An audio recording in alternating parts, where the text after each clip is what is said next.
we continue to see efforts to build new power plants, invest in alternative energy, and shore up the utility grid. How will you approach the cost investments needed for these projects to ensure fairness for ratepayers?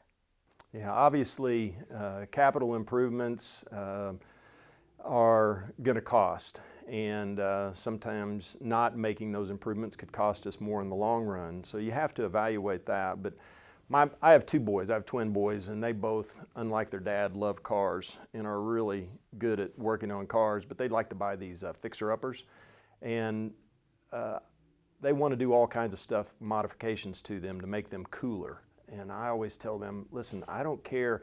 Tomorrow morning, whenever you get up to go to work, is it going to run better? And really, that's kind of my philosophy on this is, are these investments going to make the system more reliable, more resilient, and make the service better? And really, I think that's where we have to start as the beginning point. Fairness has to do with a lot of different things. I want to get to that, but first of all, I'm in favor of more wind power. I think that's a coming thing.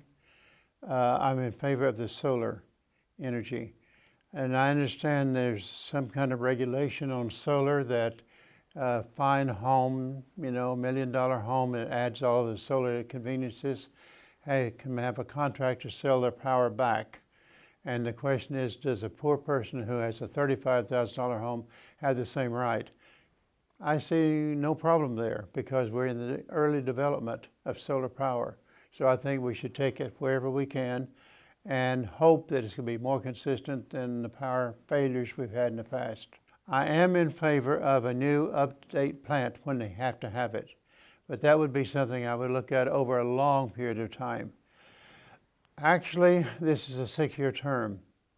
A person can learn a lot in that 6 years, and there will be a lot of development in the next 6 years. So I would say hold off on any rush into new power plants. Bring the present power plants up to speed, whatever they need. But we would certainly look at cost of the new ones, suppliers, and the location. And the only thing I can imagine happening in that would be the amazing growth in both Oklahoma City and Tulsa. So there will be expenses made.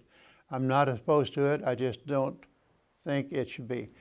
Also, I'm very much opposed to borrowing money to build these developments, whether improvement, that would run long term, like 20 years, 28 years with high rates of interest. I would put a limit on that.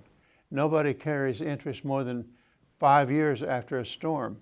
You don't have to have something going for 25 years where the interest rate has become the major cost of all of it. I support energy diversification and approach investments on a cost-benefit analysis basis. Look at the number, and that should tell whether it makes sense for Oklahoma or not, whether it makes sense for the consumer. If it doesn't benefit Oklahoma, then it isn't the right decision. We have to balance the needs of the grid along with the needs of the ratepayer. We have to ask ourselves, does it benefit the consumer? The goal is to keep utility rates as low as you can, and to do this, we have to have a durable infrastructure. Just like we invest in roads and highways and bridges for safety and efficiency, the power grid is the same. We have to provide safe and reliable, cost-effective energy.